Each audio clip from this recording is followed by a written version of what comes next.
Hello, good morning. Morning coffee టీలు తాగేసారా? నేనైతే ఇలా తీసుకుంటాను. ఇదేంటంటే జ్యూస్. చూడగానే మీకు అర్థమైపోయి ఉంటుంది. Carrot, beetroot, Amla. అంటే ఇప్పుడు సీజన్ కదా, మనకు ఆమ్లాస్ బాగా దొరుకుతాయి. ఏ సీజన్లో దొరికే ఫ్రూట్స్ కానీ వెజిటబుల్స్ కానీ ఆ సీజన్లో బాగా తీసుకుంటాము. ప్లస్ ఇదేంటంటే మనకు లేడీస్కి మెయిన్ ఐరన్ అనేది చాలా ఇంపార్టెంట్ కాబట్టి ఐరన్ కంటెంట్ బాగా వస్తుంది.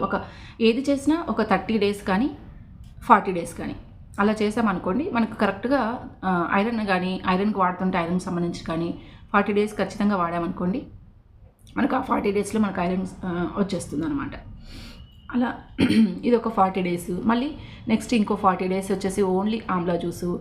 నెక్స్ట్ ఇంకో 40 డేస్ వచ్చేసి ఓన్లీ కొత్తిమీర, పుదీనా, నిమ్మకాయ, ఆ 3 కలిపి అలా జ్యూస్. అలా మంత్లీ లేదంటే 40 డేస్కి ఒకసారి చేంజ్ చేస్తూ ఉంటాం అనమాట.